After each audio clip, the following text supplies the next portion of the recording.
Episode kelima, tetap hidup sederhana. Malam itu, angin berhembus lembut di ruang tamu rumah sewa Nadia dan suaminya, Farhan. Bau teh panas memenuhi udara. Mereka duduk berdua, berbincang tentang simpanan pendidikan anak-anak dan tabungan rumah tunai yang semakin bertambah sedikit demi sedikit.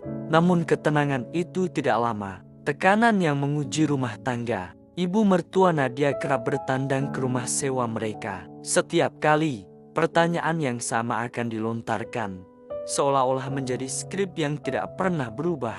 Farhan, kau nih bila nak beli rumah besar, rasa sempit rumah sewa kau nih. Kereta kau tuh pula dah boleh tukar baru. Malu jiran-jiran tengok kau naik kereta lama, ujar ibunya dengan nada seperti memberi arahan.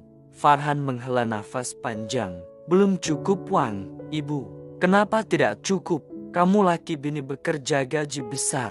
Atau bini kau tuh yang asik menghabiskan duit gaji kau? Sanggup kau biar bini kau jadi perempuan pisau cukur?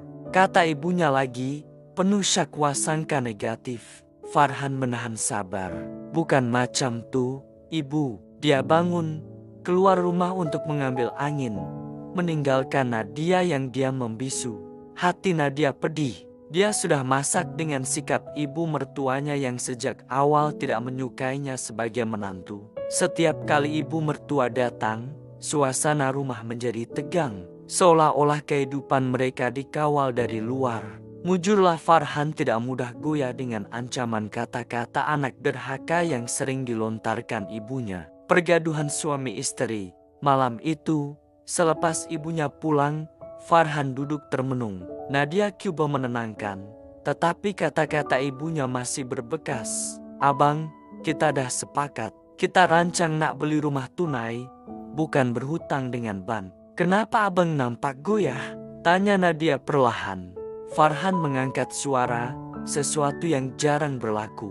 Kau tak faham, Nad. Kalau aku terus menolak, orang kata aku anak derhaka. Ibu tak pernah faham pasal pinjaman bank, pasal faedah yang membebankan.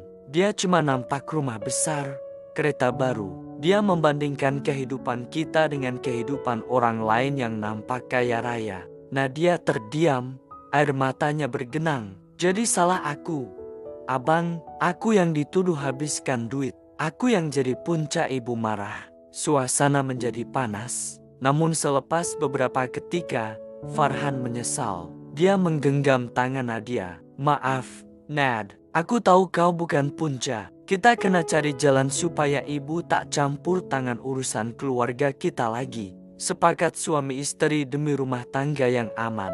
Sejak malam itu, mereka sepakat terpaksa menjalankan strategi halus. Setiap kali ibu mertua mahu bertandang, Farhan dan Nadia akan bekerja lebih masa di tempat kerja. Anak-anak akan berada di rumah pengasuh. Dengan itu, masa bersama di rumah menjadi singkat dan pertemuan dengan ibunya semakin jarang. Akhirnya, ibu mertua mula berhenti datang. Katanya, rumah itu sempit dan serba kekurangan jika dibandingkan dengan rumah anak-anaknya yang lain. Nadia dan Farhan tidak mengambil hati akan kata-kata ibu Farhan itu. Mereka hanya ingin kembali aman di dalam rumah tangga mereka dan bebas daripada tekanan negatif yang selama ini menghantui mereka. Sikap bertimbang rasa ibu bapa Nadia berbeza dengan ibu mertuanya. Ibu dan bapa Nadia jauh lebih memahami. Mereka tidak pernah meminta-minta, malah menolak apabila Nadia mengajak mereka tinggal bersama di rumah sewa bertingkat itu. Kami dah biasa rumah atas tanah, Nad, tak biasa naik lift, rasa gayat, kata ayahnya dengan senyuman tenang. Nadia mengangguk, akur dengan keputusan itu. Dia tahu ibu bapaknya lebih selesa dengan kehidupan sederhana mereka sendiri. Walaupun mereka tidak mempunyai uang yang banyak, mereka tidak pernah merungut. Setiap kali Nadia menghulurkan sedikit uang belanja, ibunya akan berkata dengan lembut, asalkan cukup, Nad. Jangan susahkan diri kamu.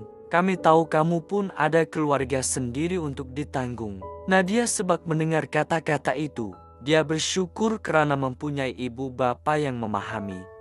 Tidak seperti tekanan yang sering datang dari pihak mertua. Suatu petang, ketika Nadia singgah di rumah orang tuanya, ibunya menegur dengan penuh kasih. "Nad, jangan risau sangat pasal duit. Yang penting kamu dan Farhan hidup aman. Rumah besar atau kecil bukan ukuran bahagia." Ayahnya menambah sambil menepuk bahu Nadia. "Kami bangga kamu berusaha sendiri. Jangan ikut orang lain. Hidup sederhana pun boleh bahagia." Nadia tersenyum, hatinya terasa ringan. Dia tahu, walaupun ibu bapaknya tidak kaya, mereka kaya dengan pengertian dan kasih sayang. Cabaran peer pressure dari jiran-jiran. Setiap kali Nadia dan Farhan melangkah keluar dari rumah sewa mereka, mata jiran-jiran seolah-olah memerhati. Ada yang tersenyum sinis, ada yang melontarkan kata-kata yang menusuk hati. "Farhan, bila lagi nak pindah rumah sendiri? Semua orang dah ada kunci rumah baru. Kau masih nak menyewa?" kata seorang jiran sambil menunjukkan bangga kunci rumahnya yang berkilat. Seorang lagi jiran yang lain pula menambah, "Kereta kau sudah tua, kan? Kami baru beli kereta import, baru ada kelas nak bawa balik kampung." Orang tua tengok pun bangga yang anak mereka berjaya. Farhan hanya menghela nafas, menahan sabar. Nadia pula menunduk, hatinya pedih. Mereka tahu kata-kata itu bukan sekadar gurauan, tetapi tekanan halus yang menusuk jiwa. Tekanan di media sosial lebih menyakitkan hati. Setiap kali membuka telepon, Nadia melihat gambar jiran-jiran memuat naik foto rumah baru dengan caption, "Akhirnya rumah sendiri." Ada yang bergambar di ruang tamu besar, ada yang berposing di beranda mewah. Nadia termenung, "Abang, kadang-kadang rasa macam kita ketinggalan. Semua orang dah maju." Farhan menggenggam tangannya. "Nad, jangan goyah. Ingat pesan Pak Cik, biarlah orang lain kata kita lambat. Hutang bank itu lebih berat daripada harga rumah. Kalau mampu, simpan dulu. Hidup akan lebih tenang di hari tua." Peristiwa penentu pendirian.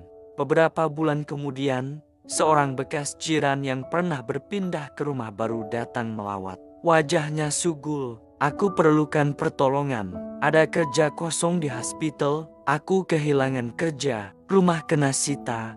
Kereta pun dah kena tarik. Semua sebab hutang dan tidak mampu untuk bayar bulanan lagi.